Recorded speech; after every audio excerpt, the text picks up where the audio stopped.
Bueno, yo creo que ahora sí. A mí no me escuchan, ¿cierto? Ingeniera, sí, por favor, trabajemos de pronto un rato sin cámara para ver si tenemos mejor comunicación. Y después ya si se estabiliza, vuelve a prender la cámara, ingeniera. No sé, pienso yo. Bueno, me disculpan a todos, pues no debería. Sí, sí, Sí, ingeniera, la estamos me parece que ahora sí. escuchando. Sí. Bueno, ahora sí. Sí, ingeniera. Perfecto. Sí. Bueno, muchas gracias por la espera. Vamos a retomar rapidito, pues como queda. Muy buenas tardes a todos. Bienvenidos a continuar en este espacio de compartir lo que habíamos empezado, que era ese análisis situacional. Vamos a recordar un poquito las cosas de cómo empezamos desde un proceso de activación, y esto nos va a permitir a todos nosotros pues tener también algunas condiciones especiales de la referencia de la situación, la construcción de todas nuestras acciones, el lenguaje corporal y todos los medios que nosotros utilizamos. Los que asistieron hace 8 días saben que pues les compartí un poco de mi realidad con mis jóvenes. Ellos me permitieron que ustedes los vieran. Yo les comenté que también ustedes, dentro de los análisis que se hicieron, me hicieron algunos aportes muy importantes, se los dije. Ellos de verdad lo tomaron muy chévere. Decían, profe, qué chévere que los demás profesores nos hayan visto, nos sentimos bien. Fue bien interesante esa retroalimentación. Muchísimas gracias a quienes lo hicieron. Recordemos que habíamos hablado de 9 tipos de públicos en general, que eso era lo que para hoy teníamos que traer como de nuestro compromiso, era, bueno, ¿qué identificábamos de todos los chicos que están con nosotros? El mentor, el compañero, el trabajador, la superestrella, el creativo, el escéptico, el animador, el estudioso, y por último ese estudiante retador. Entonces, desde aquí vamos a retomar ya y vamos a hacer una reflexión entre todos, que lo que buscamos es precisamente que lo que nosotros estamos mirando, cuáles son esos métodos de activación y cuáles le han funcionado y qué no. Había pensado hacerlo pues a modo Padlet, pero quisiera pues que abriéramos todos como los micrófonos y pudiéramos hablar eh, rápidamente sobre esto, porque es entender, yo la siguiente diapositiva la muestro rapidito, es digamos, la reflexión que nosotros hicimos allá en Frankfurt. Y quería contrastar un poco lo que contestáramos acá con lo que en su momento se contestó allá. Entonces quisiera que todos como que en este momento, bueno, activémonos así también. ¿Cuáles son esos métodos de activación que hemos probado o experimentado con nuestros estudiantes? Y segundo, ¿qué nos ha funcionado bien y qué no tanto? Y por último, a ver cómo entre nosotros también nos damos esas recomendaciones, porque lo que me puede funcionar a mí le puede funcionar a otro y viceversa. Entonces, no sé, los escucho. ¿Qué han utilizado ustedes de activación para los estudiantes en sus grupos?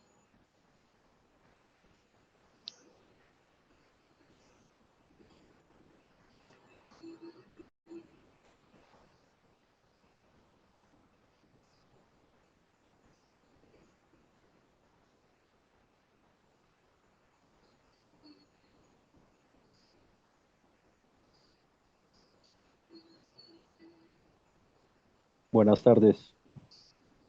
Hola, buenas tardes. Bueno, en vista de que Gracias. nadie se animó, bueno, voy a romper el hielo.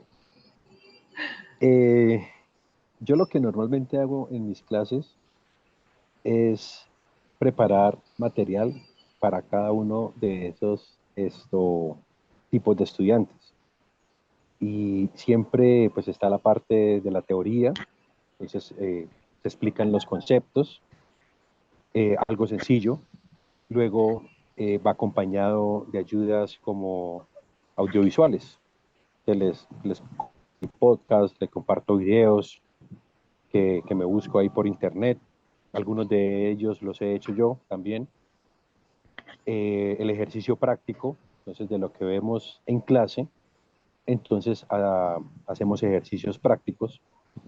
Y cuando hay algún estudiante que quiere profundizar más, normalmente yo asocio la información con capítulos de libros, papers científicos, normas estandarizadas, por ejemplo, normas de la ASTM o la NSR10, pues para mis clases particularmente. Y también los pongo a hacer, en todas mis clases los pongo a hacer exposiciones. Hay algunos estudiantes que son muy buenos en exposiciones, hay otros que no son muy buenos, ¿sí? Y pues eso, pues desde el programa en el que yo estoy, programa de geología, para el geólogo es muy importante hacer presentaciones porque en un futuro ellos van a tener que presentar los resultados de algún estudio, ¿sí? A una comunidad, a una alcaldía, a grupos de profesionales. Entonces, ahí les doy la oportunidad para los que tienen oportunidad de mejora, darle los tips que ellos tienen que mejorar al momento de hacer una presentación, una exposición, y también para irlos preparando para que se suelten. Entonces, así pues, eso es lo que se me ocurre hasta ahora de lo que yo hago en la clase, y sí son diferentes. También he visto algunos que son buenos en el momento de hacer la práctica, pero cuando usted le coloca un parcial en la parte de los conceptos, ¿sí? Que es importante entender los conceptos, sobre todo en geología, para que entiendan los procesos geológicos que ocurren. Entonces de pronto ahí no les va muy bien y pues ahí yo manejo el estudiante y pues soy flexible, ¿no? Porque son Claro. estudiantes que son aplicados, que se esfuerzan, y pues ya el que no lo hace, el que no se quiere esforzar y no quiere por ningún ni por otro lado, pues ahí pues como decía un amigo, Claro. pues grande pena me da, pero tampoco estamos para pasarlos a todos. Eso es Sí, lo que yo he hecho. yo tengo un amigo que también dice, aquí no, él es todo chistoso para hablar, dice, aquí no estamos para convencer a nadie. Qué pena. Entonces, lo que usted dice, profe, es muy cierto, muchas gracias. Aquí estoy leyendo a la profe Juanita. Bueno, la profe Juanita dice que ha utilizado preguntas orientadoras, casos de la vida real, pero que definitivamente no le han funcionado los videos para discutirlos inicialmente en clase porque no los ven. Y esa es una de las cosas que de verdad a muchos nos ha pasado. Dice que tiene a estudiantes pasivos, retadores, y que está muy abierta a escuchar consejos. Realmente lo de los videos es como extraño porque a veces los ven, a veces no. No sabemos es porque a mí me pasa lo mismo. Cuando uno utiliza los videos, cuál es el contexto del video y si se los envía antes, menos, no los ven. Entonces, generalmente ahora lo que estoy haciendo es cuando llego a la clase, que estén todos, lo coloco, me toca buscar videos muy cortos, porque recordemos que de todo esto que hemos hablado, ellos más de cierta cantidad de minutos para tener la atención en algo no la mantienen. Entonces, dentro de las cosas que hacemos, videos de pocos minutos, tal vez de pronto al inicio de la clase, y pues ya empezarlos a habituarse a hacer eso. Bueno, les contaba yo que fue algo del ejercicio que nosotros hicimos en Frankfurt. Yo quería mostrarles a ustedes mucho de lo que hizo el profe, mucho de lo que hizo la profe Juanita. También estamos mirando esa parte. El profe Laura dice que algo chistoso. Sí, uno a veces definitivamente, ¿no? Cosas de la vida de uno y chistosas que le pasan. Yo siempre les digo eso. Qué pena, no puedo hablar de más nadie, hablo de mí, que es la que estoy acá y a la que tengo autorizado a hablar cosas. Miren todas las cosas que los profesores que fuimos a Frankfurt decíamos que pueden ser esos métodos activadores. Entonces, mire que se concatenan mucho con lo que estamos hablando. Preguntas espontáneas, ¿en qué le gustaría a usted profundizar? Porque a veces es bueno preguntarles a ellos, bueno, ¿qué es lo que les gusta, no? ¿Cuál es su activador? ¿Cómo funciona? ¿Qué ha quedado claro de lo anterior? O usted proponga cosas, discusión en grupos, utilizar todas estas estrategias iniciales de estas herramientas todas digitales, organizadores gráficos, pero nos daba risa porque en la papa caliente todos conocemos el juego, ¿no? Allá fue muy chistoso porque este día nos estaban haciendo la traducción y nos tocó ayudarle a los traductores a enseñarle qué era la papa caliente. Porque, claro, ellos al traducir al inglés y luego al alemán, es extraño la papa caliente, ¿no? Entonces decían, potato, y nosotros, no, pero no es eso. Nos tocó jugar entre nosotros para mostrarles cómo es la papa caliente, que es un juego que ustedes saben que es divertido, que se botan las cosas, que físicamente inclusive es fuerte para activar. Entonces, esa es una de las cosas que cuando nosotros fuimos allá nos dio mucha curiosidad porque no tienen un juego similar. Entonces, para nosotros puede ser muy tradicional, pero mire que nos fuimos para otro lado y no. Entonces, hablábamos de algo, objetos, comidas, olores, cambios de rutas de lo que uno hace, hacerles pensar, por ejemplo, yo doy simulación en ingeniería industrial, entonces yo les dejo la tarea, ¿cómo llegaste acá? Pero todas las clases tienes que llegar diferente, ¿cuántos minutos duraste en esa nueva ruta? ¿Qué viste? Entonces hay cosas así que pareciera que no estuvieran en el contexto, pero que nos pueden ayudar muchísimo precisamente a hacer eso. Decían algunos profes sobre la música y otro dijo, yo hay veces les coloco, ellos llegan y les dejo una hoja en blanco y es usted cómo se activa, qué quieres hoy saber, qué me quieres contar, qué quieres escribir, qué quieres dibujar. Entonces son activadores que permiten también que los estudiantes entren como en esa sintonía en ese momento. Entonces, esta parte, decíamos que una de las preguntas que habían es qué podemos decirnos entre todos, ¿no? Definitivamente podemos tener tantas experiencias como personas que estemos acá y creo que todas esas cosas, si las miramos de algún punto de vista, nos pueden servir. Por eso les dejo esta imagen, porque es lo que nosotros llevamos allá. Imagínense, íbamos de los 3 campus, 3 profesores, y fuera de eso, la directora de desarrollo profesoral. Entonces, nos dio mucha risa de vernos y encontrarnos cosas muy comunes. Somos de culturas diferentes, de ciudades distintas, ¿cierto? Que tenemos también mentalidades diferentes y profesiones igualmente diferentes. Entonces, esto es como un compendio de lo que como equipo nosotros llegamos a conclusiones que podían ser esos métodos activadores. Entonces, dentro de las cosas que quería dejarles también era una experiencia que tuvimos para ver ustedes también dentro de lo que hacen, qué podemos aportar, pero también qué de esto les puede servir. Entonces, hay otra cosa, otro elemento que me imagino que hay psicólogos o personas que manejan un poco más la parte de lo que es todas estas teorías de estos grandes pensadores y de esta gente que nos llevan a nosotros a lo que estamos ahorita. Y yo quisiera también que analizáramos un poquitico esta imagen porque pues la zona de desarrollo próximo de Vygotsky tiene una particularidad y es hacia donde nosotros vamos. Ahorita es la genialidad de nosotros, lo que a nosotros se nos ocurre. Ahora vamos a ver un teórico que nos habla de qué podemos llegar a hacer y cómo podemos lograr de una forma fácil llevar a una forma amenazante o para ellos que sea muy explosiva y que los confronte. Entonces, lo que nosotros estamos buscando siempre dentro de cualquier actividad que hacemos es de ese desarrollo de esta zona en la que ellos, los estudiantes, inclusive nosotros, estamos todavía tomando, salimos de nuestra zona de confort, que es esa primera zona, que es lo que sabemos, a dónde llegamos, nosotros también inclusive, ¿cierto? Lo que estudiamos, lo que hacemos, por ejemplo, ahorita que estamos haciendo eso, pero cuando empezamos la transformación y vamos a ese desarrollo próximo, es, a ver, ¿qué sé? ¿Qué me está diciendo el maestro? ¿Qué tienen mis compañeros? ¿Cómo interactúo yo también con mi saber? ¿Cómo voy a hacer las cosas? Porque esto es acompañado, pero va a llegar un momento que necesariamente yo tengo que hacerlo solo. Y ahí es donde dentro de esta forma de trabajar, que es reconocer a nuestros públicos, yo necesariamente tengo que entrar en este ámbito. ¿Cómo vienen ellos?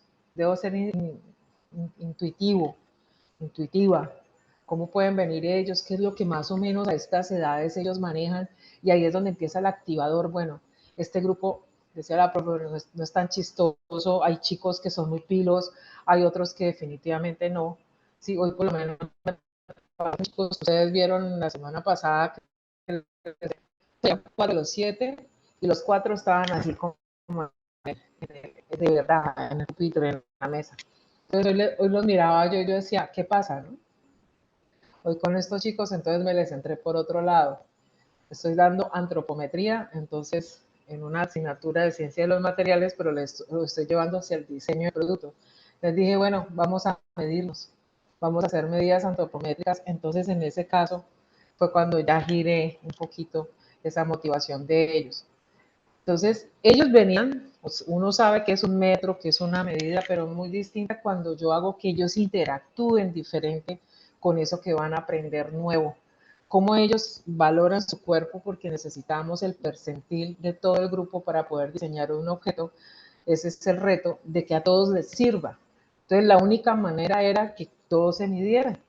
Entonces, los saqué de su zona de confort, de todo lo que estaban ellos haciendo, los llevé a esa zona de desarrollo próximo, en donde ellos tenían que interactuar con un saber, con los compañeros, con el maestro, porque más adelante, cuando ellos estén preparados como ingenieros industriales para hacer un análisis de puesto de trabajo, ellos ya saben que todo dependerá de la fisionomía también de la persona, que si vamos a hacer material, que si vamos a hacer herramientas, que si vamos a hacer dotaciones, siempre va a depender de ciertas condiciones que tienen las personas. Entonces, ahí es donde ellos ya van a demostrar que si ustedes se dan cuenta, ya son esas competencias de egreso, ya ahorita que estamos evaluando resultados de aprendizaje, es eso, como ya todo lo que nosotros desarrollamos en esta zona, pueden ellos ya utilizarlo. Entonces, eso es lo que hace él.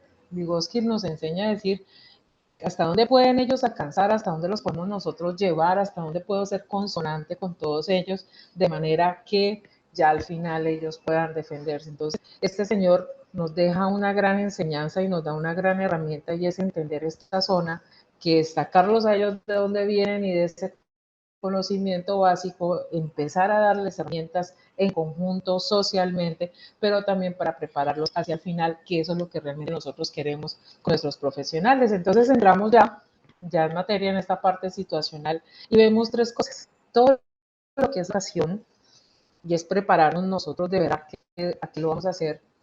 Esas condiciones macro que ya también vamos a mirar cuáles son, pero también a hacer un análisis profundo de la audiencia. Entonces, ¿cuáles son los beneficios de hacer todo esto realmente para las personas a las que nosotros nos dirigimos?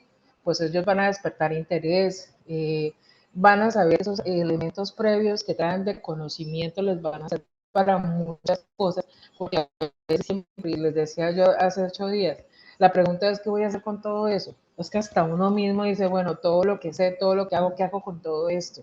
¿Cómo lo voy a ubicar? Y entonces son intenciones distintas, pero siempre orientados a eso. ¿Qué voy a hacer? La utilización de los espacios, de las técnicas y de todo lo que sabemos. Ese es el beneficio para ellos. Ahora miremos los de nosotros. De todos modos, esto también genera algunas inseguridades, miedo escénico. eh, Inclusive hoy todo esto que me pasó, yo me relajo, disfruto, porque si no me voy a llenar de pánico porque no me estaba sirviendo nada el internet, no me servía la presentación, no me abrían ninguna ventana. Entonces simplemente, claro, ahí ¿qué se debe hacer en ese momento? Yo dije, bueno, la opción era hacer celular y empezar a hablar alguna cosa mientras el sistema se me activa, pedir a otro computador. En ese momento es que uno en esa situación, uno debe pensar rápido, estar preparado para muchas cosas. Eso es en el contexto técnico, pero ahora en lo demás, yo también debo estar preparado para algo, y es a esos estudiantes retadores, a esos estudiantes que son los jocosos, los alegres, porque ellos son los que pueden hacer, tienen disparadores para nosotros en un aula, y en ese momento puedo perder un poquito el control que nos puede pasar a todos en cualquier momento.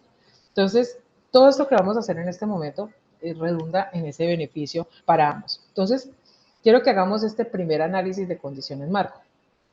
Estas son todas las cosas o situaciones que nosotros debemos mirar cuando empezar a hacer este análisis de situación. Entonces vamos a mirar en nosotros como oradores, y para ellos si el nivel es alto, bajo, medio. Entonces yo quisiera que fuéramos mirando y ustedes me van diciendo, y lo vamos acá analizando desde ese punto de vista. Para el orador y para el público, ¿ustedes qué opinan? Yo lo voy a ir copiando acá, yo lo voy pasando, ustedes me van diciendo. ¿Ustedes qué piensan? Las preocupaciones, las expectativas y el interés, ¿es alto, medio, bajo en el orador, alto, medio, bajo en el público?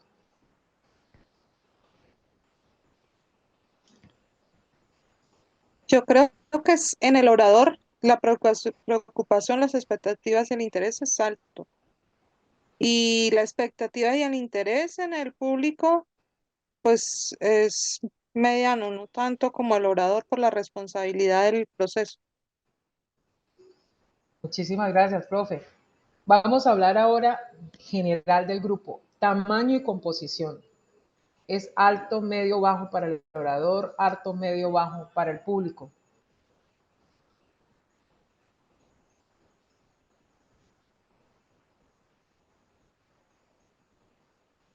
Para nosotros será eso, ¿qué marca en nosotros? Es el interés, el nivel de interés, es alto, medio, bajo, el tamaño y composición del grupo. ¿Ustedes qué dicen?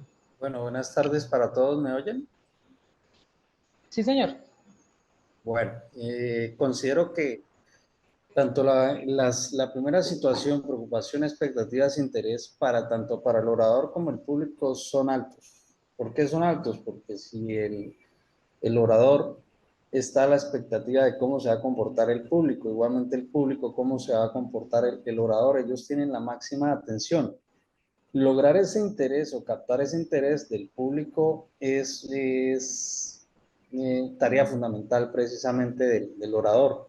Tiene que manejar y saber manejar el grupo para mostrar qué actividades puede generar para que la atención del público la logre tener. Ahora, en cuanto al tamaño y composición del grupo, el grupo como tal, el público no tiene, por decir esa manera de control de si el grupo es pequeño o grande y interactúa entre sí, pero el orador sí debe tener y mirar si el público es alto, mediano, porque entre mayor sea el público, mayor debe ser el interés que él logre conectar de tal manera que no se disperse la atención que él quiera tener.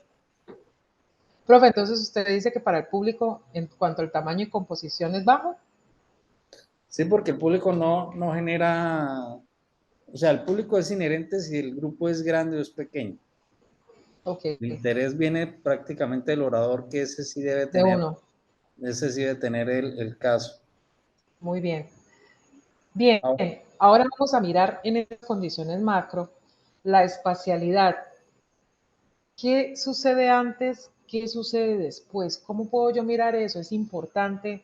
No tanto, puede ser que sea irrelevante en esa parte. Hablando de la espacialidad.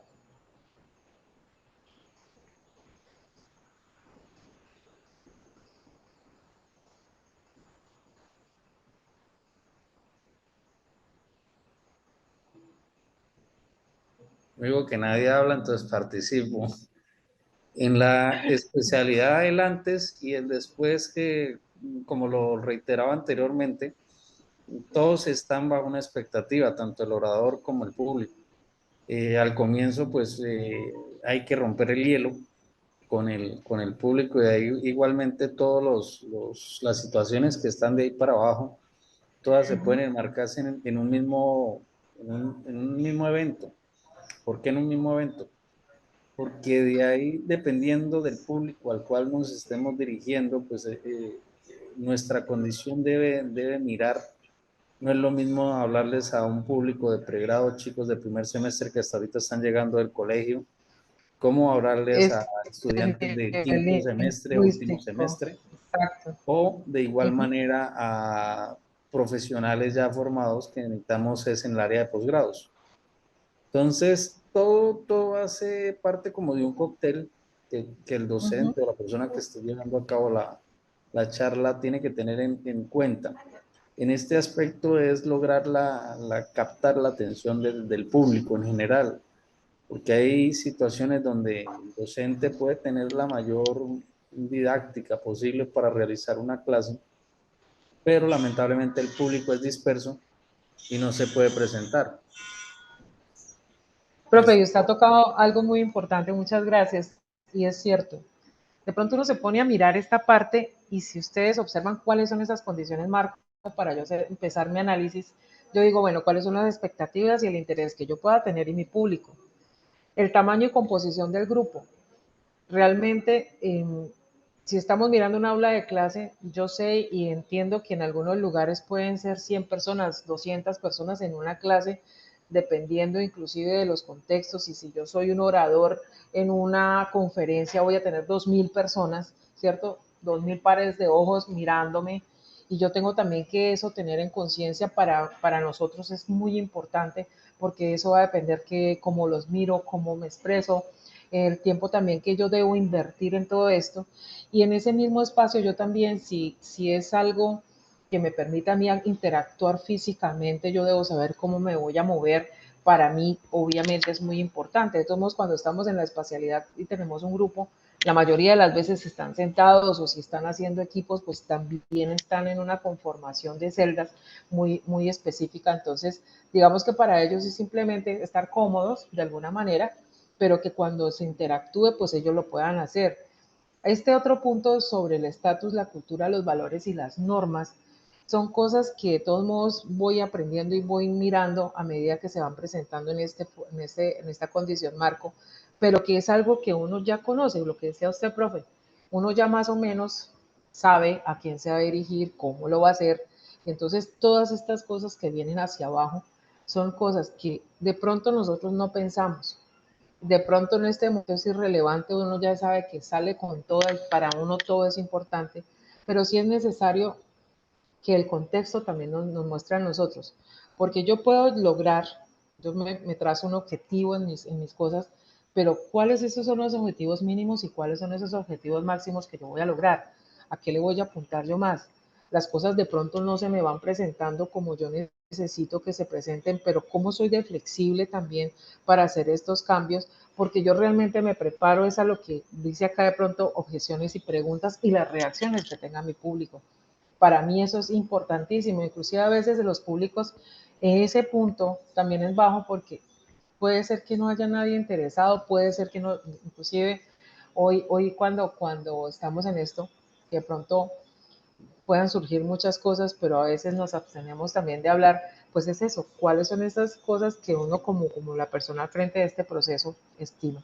Entonces, mi idea en este momento de estas condiciones marco es que todos también entendamos que hay cosas que puede ser que nosotros cuando vamos a ir a hacer ese análisis, cuando vamos a llegar a un aula, cuando vamos a hacer una conferencia, puede ser que no tomemos en cuenta, pero tienen una relevancia grande porque todas estas cosas es lo que me hacen a mí poder ser muy efectivo y tener de verdad esos encuentros exitosos.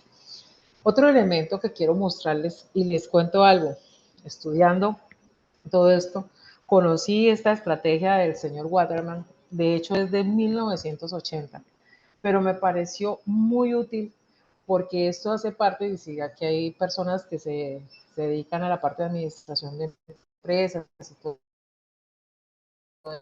esta parte contable, financiera y demás de administración humana, resulta que es bien interesante porque pese a que es una estrategia, un modelo de las 7 S o esquema de las 7 S, así sí, mire que redunda en 7 procesos que si ustedes se dan cuenta también los necesitamos. Esto es estratégico, estos son cosas que nos van a llevar a nosotros a hacer un análisis de una situación en la parte organizacional.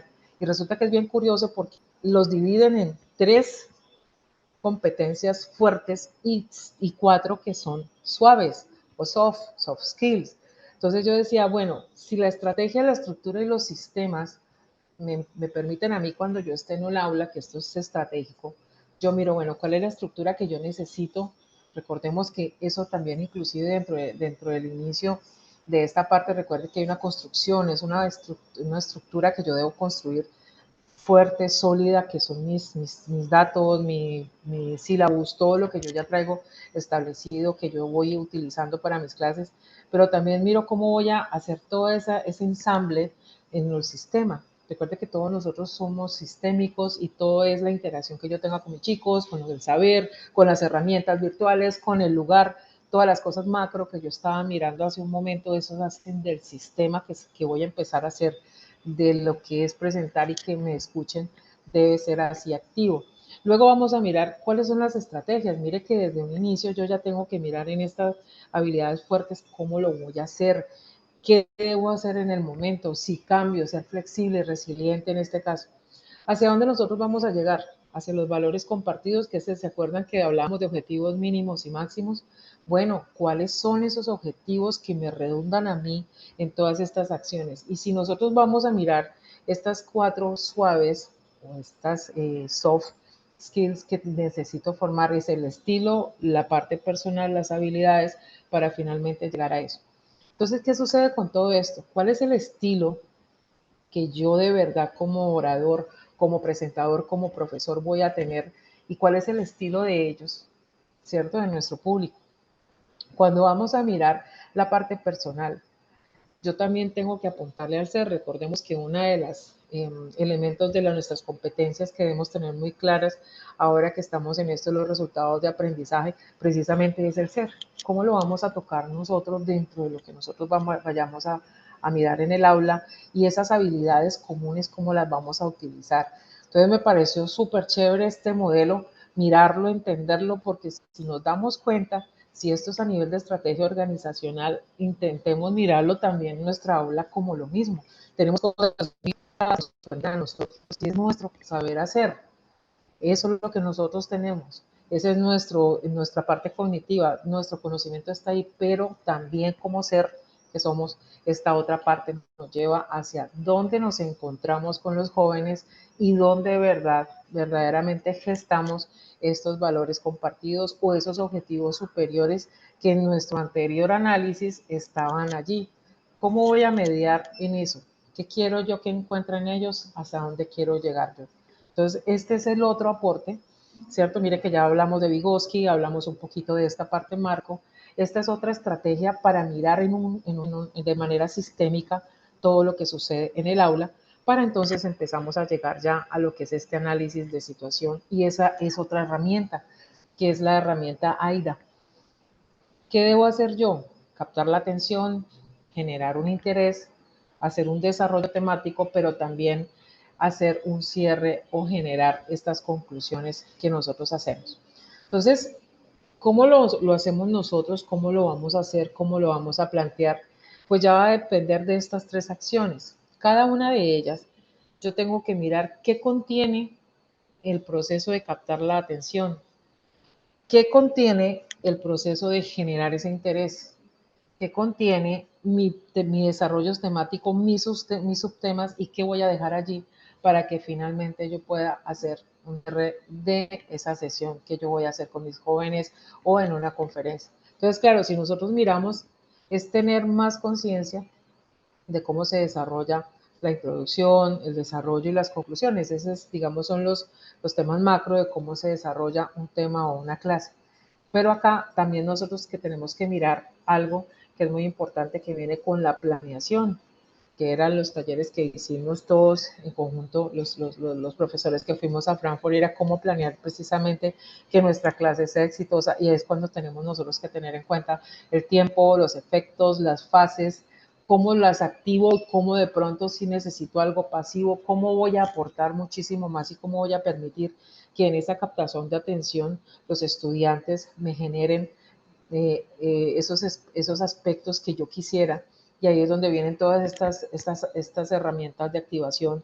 Lo mismo, cómo voy a generar yo el interés, cómo hago, cuánto tiempo. Decíamos ahorita hace un momento, bueno, si yo les pongo un video para que traigan cómo lo ven, qué les puedo preguntar. Hay una de las cosas, por lo menos, que a mí me gusta muchísimo trabajar en nuestra plataforma Moodle, y es todos estos juegos que hay.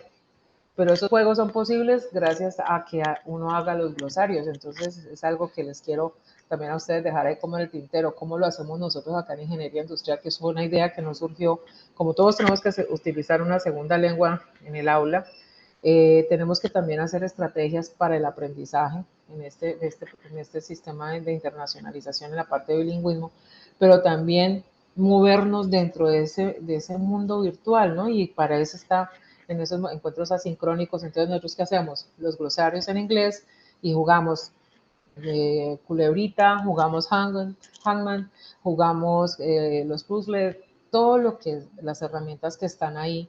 Y hay veces los muchachos, pues eso asienta muchísimo porque entramos a mirar conocimientos. Entonces, eso nos puede ayudar a nosotros a generar un interés para prepararlos precisamente para el desarrollo del tema. Y esto entra con todo esto, ayuda tanto la puesta en escena como los elementos de media que nos pueden ayudar para hacer estas herramientas de análisis. Entonces, el AIDA realmente lo que es planear nuestra clase como con esteroides, ¿no? O sea, tenerlos nosotros un poco más avanzados, hacer una mayor cantidad de cosas y con eso nosotros poder establecer los momentos en los que voy a hacer la herramienta base, que es lo que vamos a hacer ahora todos. Entonces, ¿en qué consiste esta herramienta? Esta herramienta lo que nos dice es que nosotros podemos subdividir el grupo de nosotros en 4, en 6, en lo que uno considere, pero digamos que esta forma, como nos lo presenta, es la más eficiente, pues, porque entre más cosas si leemos, entre más cosas le demos, pues va a ser más complicado para nosotros trabajar. ¿Cuáles son los ámbitos que nos pide analizar o que vamos a utilizar en este formato? Y es que miremos, de acuerdo al subgrupo, cuáles son las antecedentes y expectativas y temores que puede llegar a tener ese subgrupo. Pero también analizar cuáles son esas posibles preguntas y objeciones que ellos pueden llegar a tener. Mire que dentro del análisis macro, nosotros ya lo estábamos pensando, no sé, el interés que tienen, las preguntas que me pueden hacer, porque yo debo irme adelantando a todas esas cosas, porque a veces, y nos ha pasado, y me ha pasado, que a veces le hacen a uno preguntas y verdaderamente queda uno como choqueado, como en blanco, y en ese momento tal vez no hay una recurrencia de pensamiento, de memoria en la que uno puede, pero también pues uno es sincero y decir, bueno, no lo sé en este momento, pero en la próxima clase lo puedo traer, que a veces eso sucede así. Entonces, vamos a ubicar dentro de todas las cosas que nosotros ya hemos mirado hasta acá, si vamos a mirar la zona de desarrollo próximo, si vamos a mirar esta estrategia de las metodologías, si vamos a mirar también, entender este análisis macro para poder yo tener mis elementos, cuáles serían esos 4 subgrupos y pudiéramos entre todos mirar cuáles son esos subgrupos que verdaderamente nosotros debiéramos entenderlos y tenerlos allí preparados para que todo esto que nosotros hagamos en el aula sea muy eficiente. Y finalmente, ¿cómo lo vamos a aplicar? Porque yo puedo tener todo definido, ¿no? Todas estas preguntas, los antecedentes, pero realmente, ¿cuál es la utilidad de esta herramienta si yo finalmente no miro cómo lo voy a hacer y en qué forma lo voy a hacer? Y la mejor manera es entender la IDA y nosotros dentro de la IDA tener pendiente precisamente este análisis de la situación. Entonces, les cuento el mío. Lo hice en Frankfurt. Yo soy ingeniero mecánico, como les decía, y una de mis asignaturas, y favorita, por cierto, es dibujo ingeniería. Resulta que dentro de la población que yo tenía allá, porque a nosotros nos colocaron a hacer nuestra clase magistral, donde fuimos evaluados con bajo estos criterios de estas herramientas, la facilitadora, la doctora Jenny, nos decía, bueno, en el caso suyo, ¿cómo identificas tus 4 objetivos, poblaciones objetivo? Yo les cuento algo, no sé si todos son de ingeniería o de qué carrera tienen, pero hay una cuestión básica y es, ¿a quién le gusta dibujar? Esa fue la primera pregunta que yo me hice. Ahí, entonces yo les preguntaba a los profes, ¿no? Entonces una profe me dijo, la verdad yo ni siquiera me pinto los ojos porque no me gusta ni pintar eso. Entonces yo dije, este es un público que me va a ayudar a mí a definir a las personas que no les interesa mucho el dibujo o que si están en ingeniería, diría uno, pero si están en ingeniería, las planchas, el dibujo, ¿cierto? Pues no es así. Está aquellas personas que son muy hábiles, que quieren aprender una técnica rápida y de hecho yo les puedo asegurar a ustedes en este momento que ustedes en 5 minutos aprenden a hacer un plano con perspectiva, con un punto de fuga. Si yo les digo a ustedes eso, ustedes dicen, ¿pero será posible? Sí es posible. Pero hay personas que son escépticas y hay estudiantes que son como los escépticos que mirábamos en esa conformación de 9 tipos de perfil de estudiantes que no lo van a creer, pero cuando lo vean, pues lo van a creer. Ahorita inclusive lo podemos hacer y ustedes se van a dar cuenta cómo la parte básica del dibujo me lo permite en 5 minutos. Entonces, para mí ya eran 2 tipos, ¿cierto?, de subgrupos dentro de mi misma aula de clase. Está el que estudió dibujo técnico en el colegio, en la universidad, que pudo haber venido de otra carrera, se hizo traslado y le dice a uno, no, maestra o profesora o ingeniera, yo hacía planas y eso hacíamos de planchas con esto y entonces hacíamos en 3 dimensiones y el sólido en revolución, no sé qué. Claro, yo digo, esta persona trae muchísimos conocimientos técnicos de dibujo, pero ¿qué pasa cuando yo le digo a usted que todo es a mano alzada? Que es una habilidad que yo puedo despertar para hacer análisis empresarial en la forma de una imagen. Entonces la gente va a decir, bueno, un momentico, ¿no? Se van a revalidar y van a decir, pues, yo estudié 6 años de dibujo técnico y esto avanzadísimo en computador, ahorita cuántos sistemas no hay para hacer dibujo, para identificar secciones de AutoCAD, Solid Edge, todo lo que ustedes quieran. Pero resulta que sigo insistiendo, ¿qué pasa si usted en 5 minutos levanta un plano a mano alzada con perspectiva? Entonces, ese estudiante que trae todos esos conocimientos se van a echar un poquito para atrás, porque en el caso mío, en esta clase que yo les digo, para mí es fundamental que el estudiante se reconecte con su base. El hombre aprendió así, con la experiencia, con la mano y a dibujar lo que veía. Cuando yo retomo eso, viene la otra población, el incrédulo, ¿no? ¿Será que yo sí puedo? Si yo será más malo en dibujo. Profe, yo no daba pie con bola y pasaba malísimo en mis planchas. Y tengo mis 4 posibles subgrupos dentro de mi grupo, hablándoles de una clase de dibujo. Eso lo hice yo con los profes en Frankfurt y les cuento algo. Esas mismas 4 categorías casi siempre se me presentan a mí en el aula.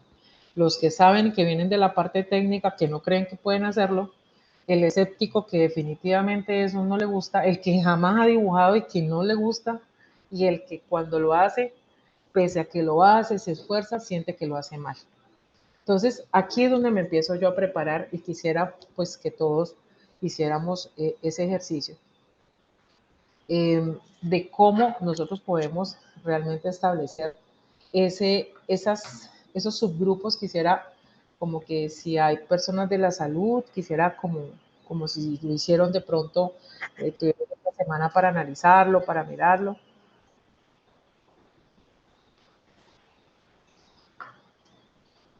Me dice la doctora que no se ve la imagen.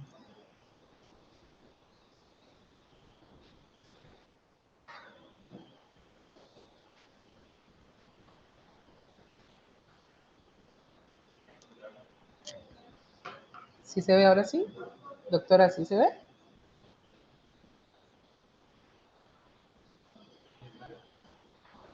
¿Me escuchan? Sí, señora, se Ok, escucha. gracias, doctora. Sí, muchísimas gracias. Es que ella me estaba comentando que no se estaba viendo la imagen. Entonces, les decía yo que a raíz de ese análisis, ¿cómo pudiéramos nosotros, no sé, ustedes también me dicen porque pues quisiera escucharlos? Ya les conté de los míos, específicamente de mi clase de dibujo en guía, los que yo encontré y la experiencia que yo tuve en Frankfurt, de cómo en 5 minutos, 10 minutos que tenía yo para hacer la presentación, hacer el taller y tener resultados de aprendizaje, logré que los profesores hicieran un plano pequeño a mano alzada, identificando absolutamente todos los elementos que se le pusieron en ese momento a identificar.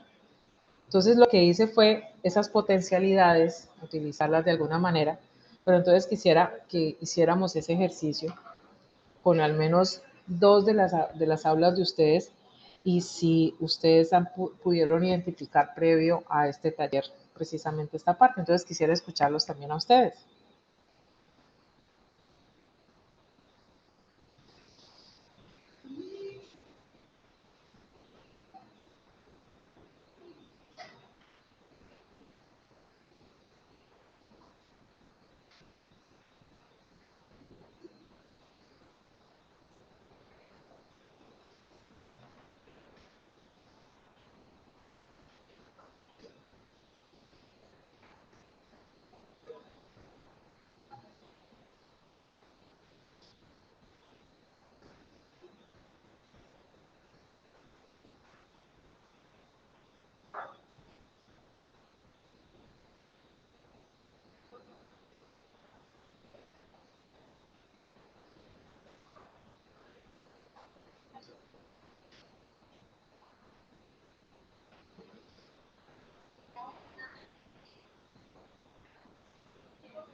Bueno, voy a crear unas salas para que entre todos nos reunamos y hagamos ese compartir con este formato de cómo ustedes pueden organizarse o qué han identificado como poblaciones, y vamos a dejar por escrito esa parte de cuáles son las preguntas, cuáles son los intereses y demás. ¿Listo?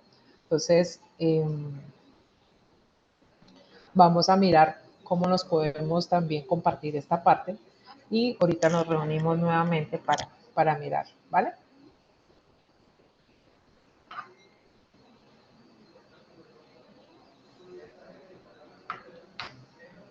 Bueno, hola a todos. ¿Cómo les fue? Tengo un reto de que todos salgan dibujando hoy, si nunca han hecho un plano. Tengo ese reto, a ver cómo nos va en nuestra clase. Y la idea es que puedan subir las evidencias y las dejamos acá en el chat de cómo ustedes van a aprender a dibujar. Entonces, ¿cómo les fue? ¿Cómo fue la experiencia? ¿Cuántos grupos pudieron hallar? No sé si por salas me comentan o quien decida pues contar la experiencia con todos.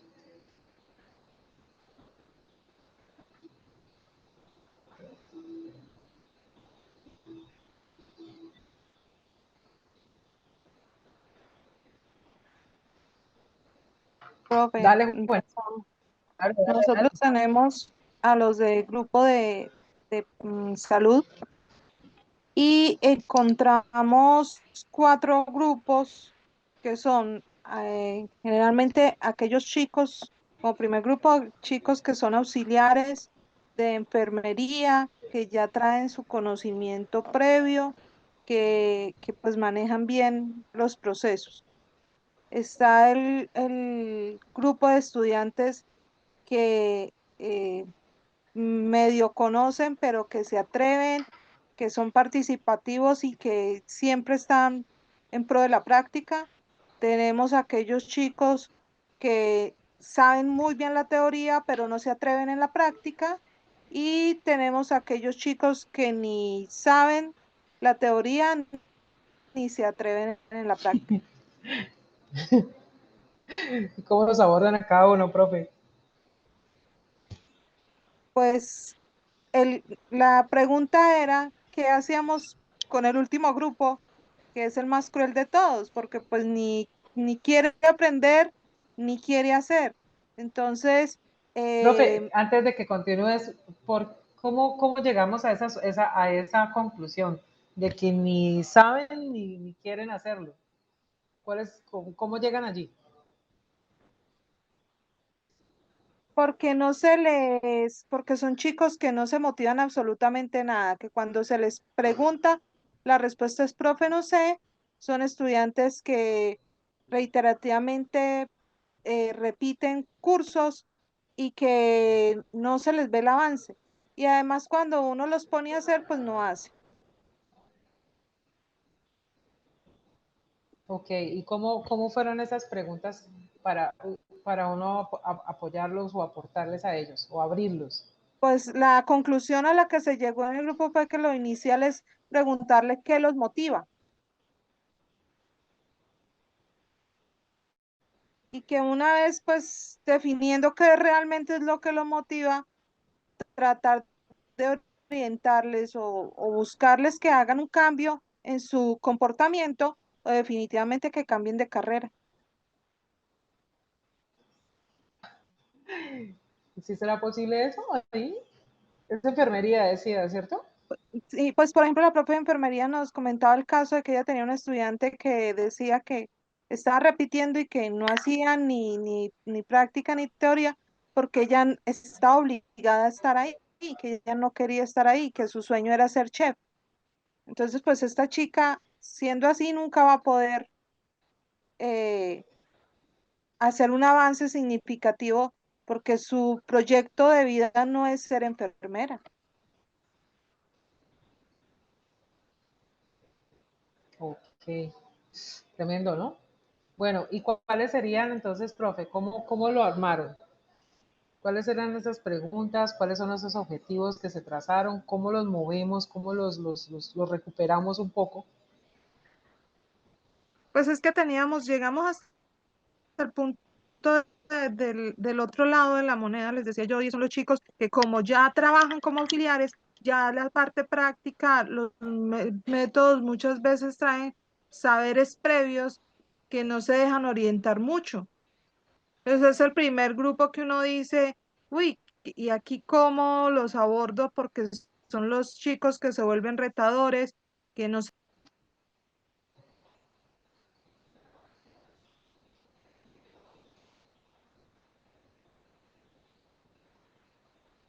¿Qué actividades creen ustedes que pudieran utilizar para ellos?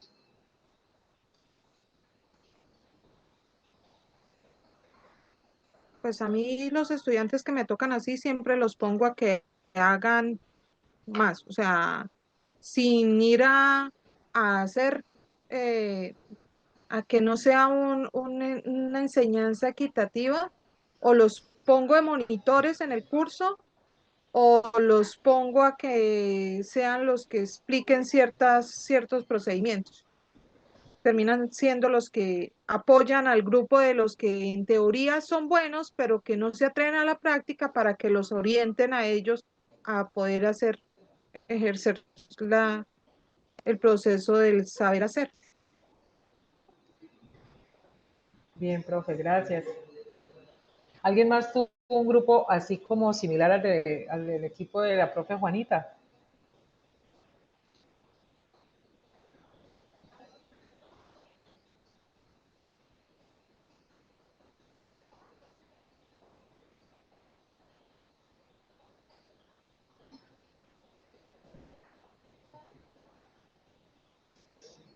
¿Algún otro grupo quisiera compartir también su experiencia?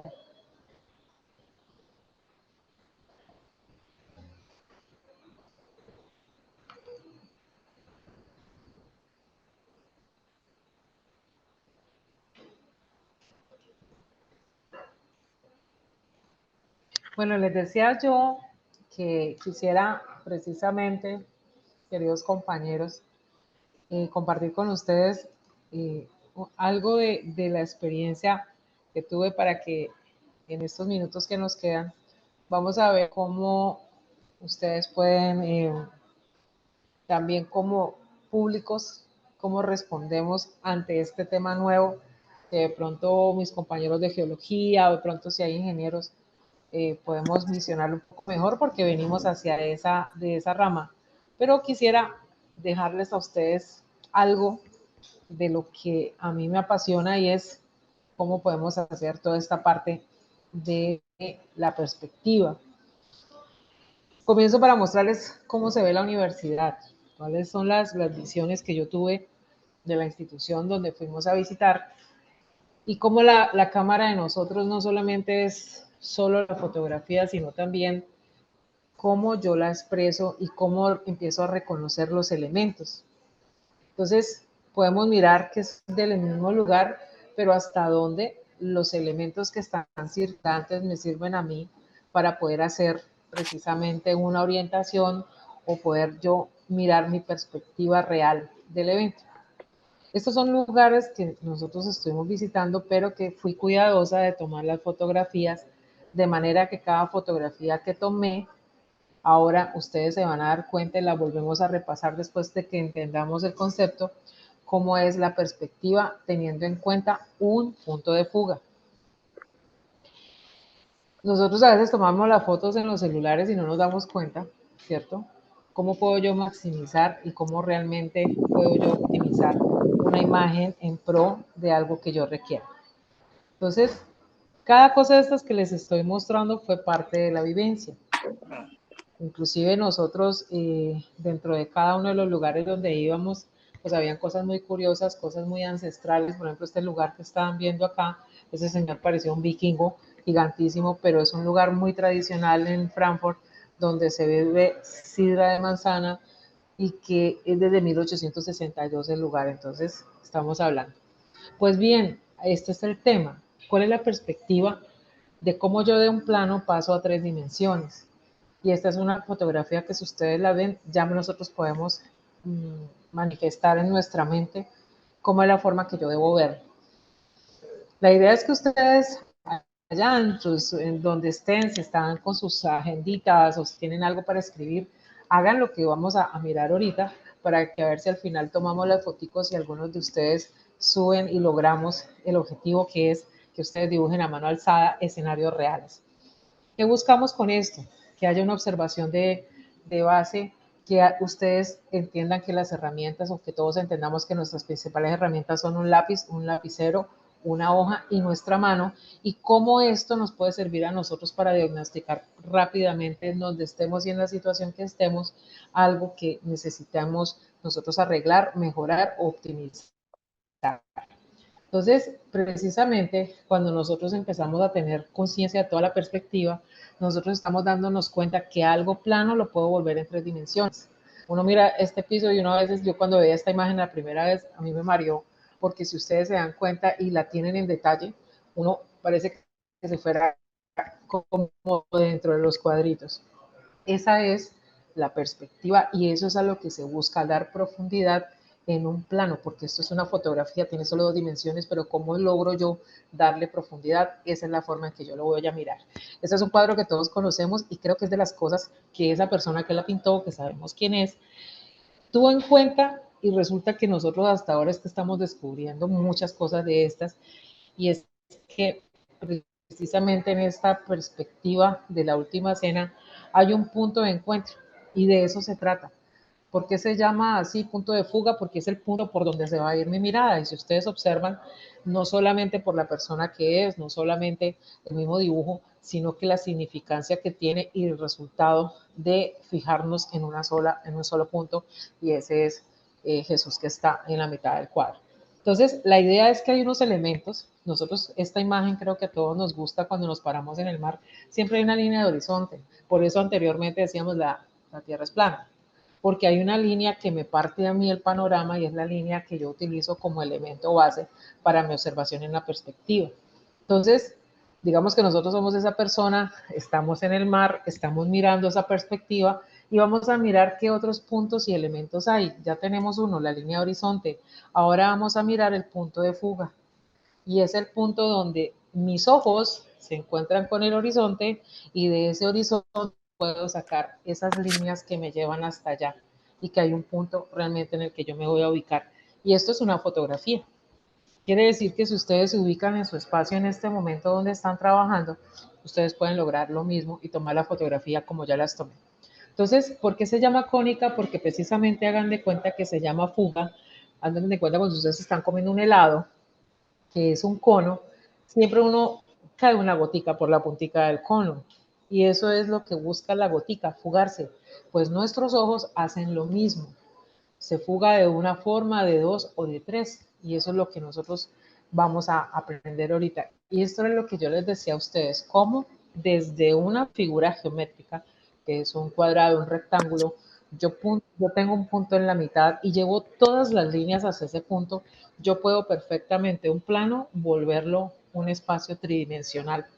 Si quieren ustedes y si tienen a mano, no me crean, háganse un cuadrado, coloquen un punto en la mitad y empiecen a trazar líneas a cada una de las esquinas del cuadrado y luego hagan líneas paralelas a ese cuadrado o un cuadrado más pequeño y ustedes se van a dar cuenta que ahí mismo ya tienen una habitación pintada en perspectiva de un punto de fuga.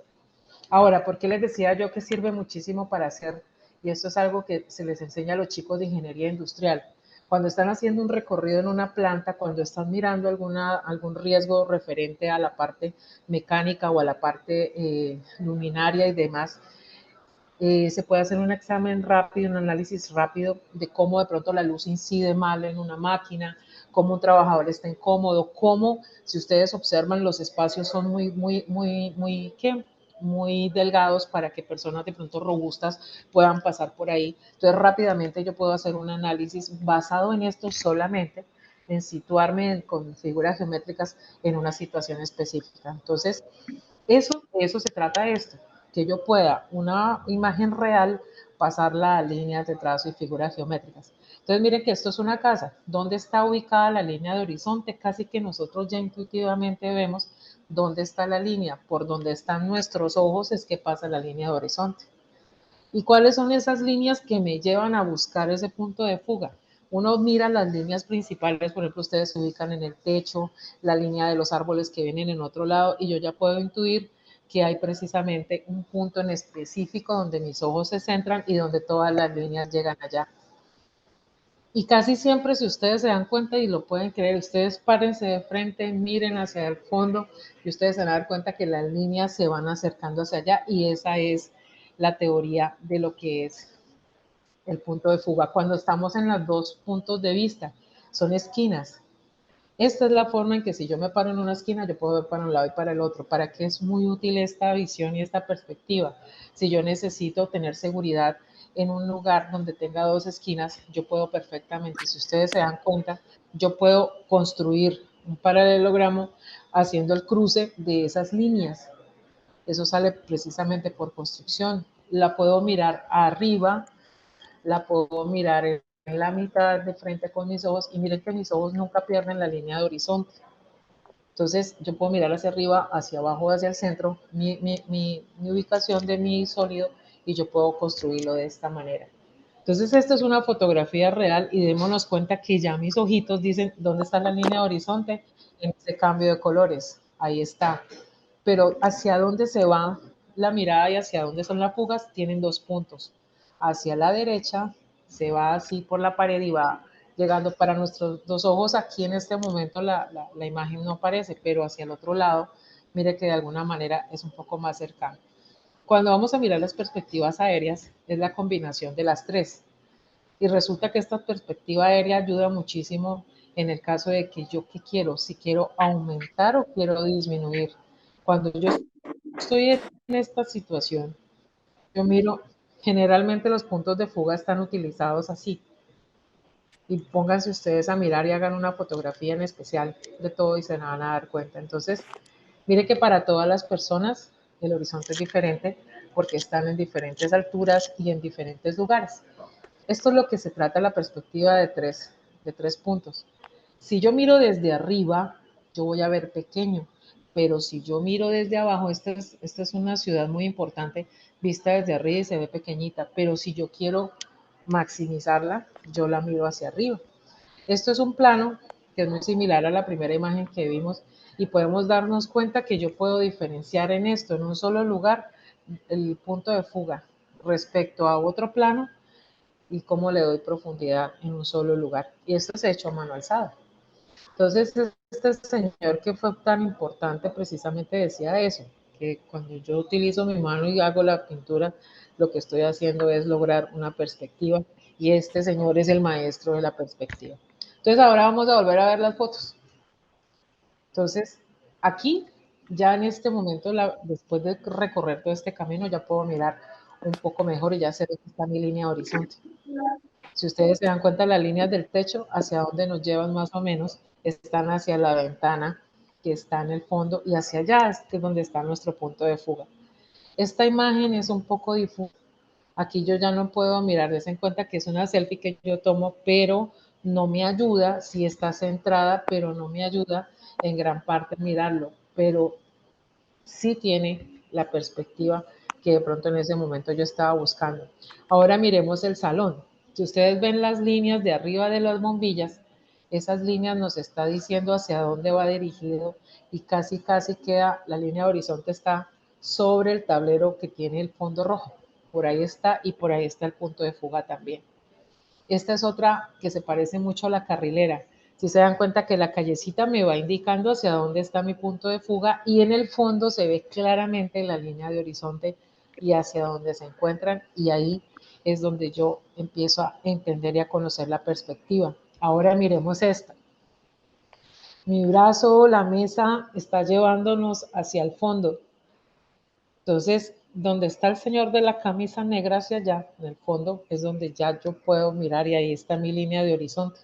Ahí se alcanza a ver entre los cuadritos del fondo. Esto es en uno de los trenes, lo mismo. Mire que las líneas donde está el alumbrado me permite a mí, junto con las líneas que marcan el sendero del tren, donde está mi horizonte, que es clarito, se ve allá atrás, donde está la puerta que da acceso a donde están los conductores.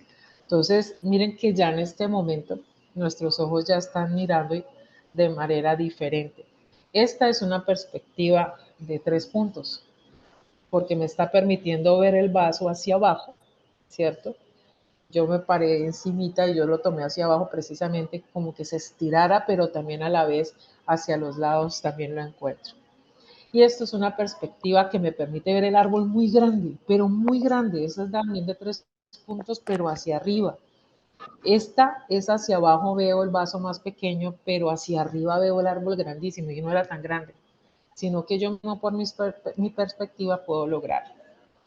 Ahora, ¿dónde está ubicado en esta mi línea de horizonte? Miren que al lado del codo del caballero ya yo puedo establecer mi línea de horizonte porque si todos estamos viendo ahorita en la pantalla, hacia allá está la línea. Esa línea es hacia donde me llevan todas las otras líneas. Miren la línea de la mesa y miren los cuadritos del fondo. Si ustedes lo siguen, allá encontramos el punto. Y estas son fotografías que se hacen a nivel estructural, a nivel artístico, donde estos son escenarios reales, sino que los artistas, los fotógrafos, la gente que se especializa en eso, inclusive si hay ingenieros de sistemas, estas perspectivas se utilizan muchísimo en los juegos. Y si alguno juega cosas de guerra y esa cuestión, cuando uno va girando el joystick o lo que usted tenga como herramienta para jugar, eso es lo que se utiliza. ¿Dónde disparamos? Donde yo apunto precisamente la fuga de la máquina. Miren esta fotografía y si ustedes la miran y la siguen, él tiene un punto arriba, pero también lo tiene a los lados porque nos las llevan las otras líneas que salen del edificio. Entonces, si alguno se animó a hacer el cuadrito, quisiera que alguien le tomara la fotografía y lo subiera por el chat porque es bien interesante. Si ustedes se dan cuenta y lo grafean rápido, nosotros podemos en un cuadrito con el puntico unir y rápidamente hacer una salita o una piecita rápida que nos permita a nosotros de alguna manera también mirar. Entonces, esa era también la forma.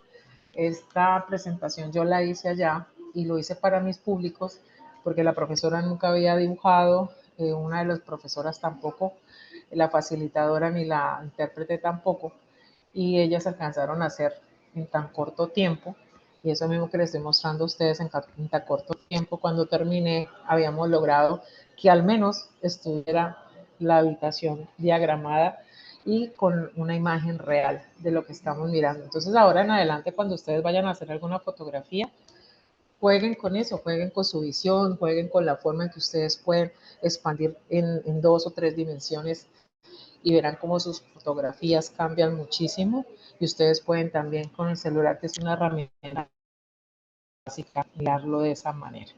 Entonces, muchísimas gracias. Espero que algo de lo que hemos compartido hoy, muchas gracias a los profes que también nos compartieron sus experiencias porque son muy importantes, nos hayan, les haya pues servido uno de estos elementos también ustedes los pongan en práctica, van realmente tener un panorama basado en estas herramientas y en todo lo que hemos hecho el día de hoy. Muchísimas gracias. A usted, profe, muchas gracias por todo.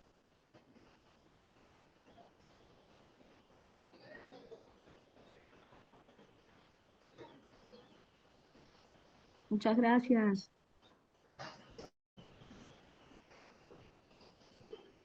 Ingeniera Marjorie, Señora. ¿será que ahora sí puede prender la cámara? Aunque Muchas sea gracias a para la todos. ingeniera Marjorie, muchísimas gracias por esa segunda sesión de esta Profe. capacitación tan valiosa. Ay, me alegra mucho que se haya animado. Aquí hay una Muchas gracias evidencia. por... Ay, profe, muchas gracias. Gracias que se haya animado. Eso es muy importante. Y espero que esa forma de dibujar ya no tan técnica nos sirva, pero es muy buena para enseñar también a los jóvenes, a esos que hemos hablado de que sus técnicas o que no saben una cosa o la otra nos puedan de verdad ayudar. Muchas gracias.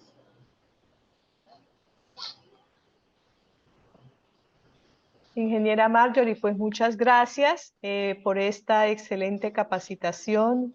Muchas gracias por compartir todas esas ideas que creo que serán de mucha ayuda para los profesores, una capacitación excelente. A los profesores que se conectaron, muchísimas gracias por la paciencia, por la comprensión, por las dificultades de tipo técnico que tuvimos hoy, pero creo que valió la pena la espera. Esas cosas, como les decía, se presentan desde los entornos virtuales muchas veces y de verdad que valoramos bastante la comprensión de ustedes. Invitarlos a que continúen participando en las capacitaciones y siempre serán bienvenidos. Ingeniera, muchísimas gracias, un abrazo para todos y que tengan una feliz tarde. Buenas tardes, perdón, es que no logro visualizar la asistencia, ¿la podría compartir nuevamente por el chat?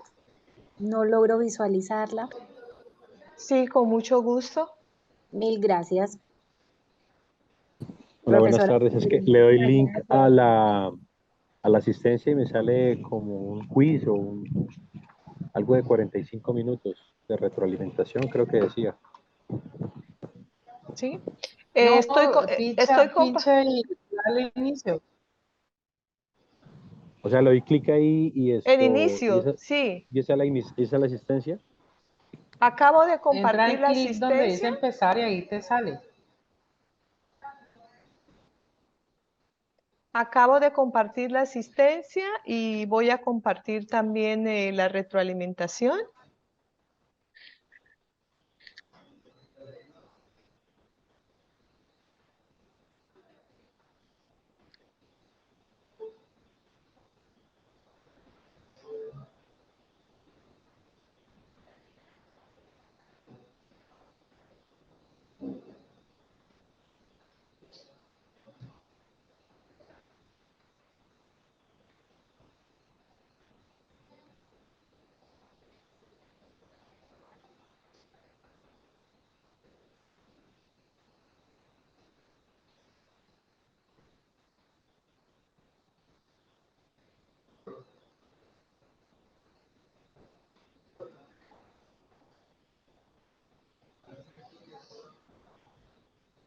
Listo. Voy a permanecer 5 minuticos más conectada, de pronto para los que no han diligenciado la asistencia y la retroalimentación. Bueno, muchísimas gracias. Que estén muy bien. Hasta luego.